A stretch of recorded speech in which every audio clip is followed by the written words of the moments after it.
السلام علیکم ورحمۃ اللہ وبرکاتہ۔ بسم اللہ الرحمن الرحیم۔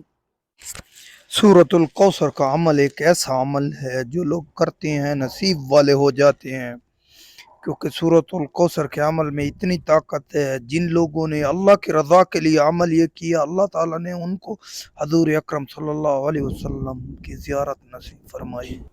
جن لوگوں نے اس عمل کو دولت کے لیے کیا، اللہ نے انہیں دولت عطا فرما دی، اور جن لوگوں نے پریشانی غربت سے تنگ آ کر یہ عمل کیا، اللہ نے ان کے رزق میں برکت عطا فرما دی۔ یہ ایسا پاورفل عمل ہے اور ایسا طاقتور عمل ہے جس میں اللہ تبارک و تعالیٰ نے، جنہوں نے اس پہ کالا دھاگے پہ عمل کر کے اپنے ہاتھ پہ باندھا، اللہ تبارک و تعالیٰ نے ان کے رزق میں برکت عطا فرما دی، اور جن بہنوں کا رشتہ نہیں ہو رہا تھا، اللہ تبارک و تعالیٰ نے ان کا رشتہ کروا دیا، اللہ تبارک و تعالیٰ نے ان کے لیے آسانیاں فرما دی۔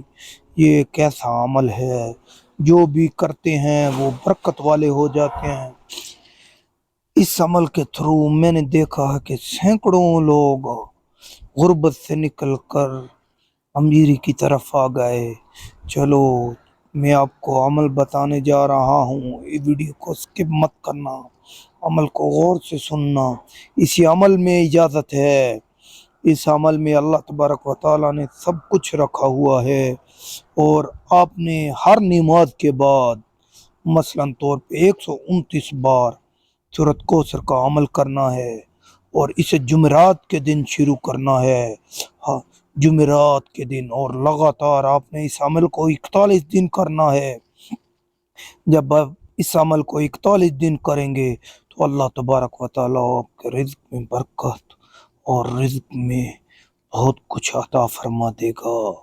جن کو پریشانیاں ہیں، جو بیمار ہیں، اگر ان پہ پڑھو گے تو اللہ شفا دے دے گا، کیونکہ اللہ تبارک و تعالیٰ نے اس صورت میں اپنے نبی کو فرمایا کہ ہم نے تمہارے لیے بہت کچھ رکھا ہے، اور بے شک اللہ تبارک و تعالیٰ نے جو یہ عمل کرے گا اس کا دشمن اس پہ حاوی نہیں ہو سکتا، اور جو یہ عمل کرے گا اللہ اس کے گھر سے رزق اور دولت ختم نہیں ہونے دے گا، کیونکہ اللہ تبارک و تعالیٰ کا وعدہ ہے۔ اس عمل کو کرنے کا طریقہ کار یہ ہے کہ آپ نے اس عمل میں 11 مرتبہ اول آخر درود شریف اور نماز مغرب کے بعد اس عمل کو شروع کرنا ہے۔ جیسے آپ یہ عمل کریں گے، اللہ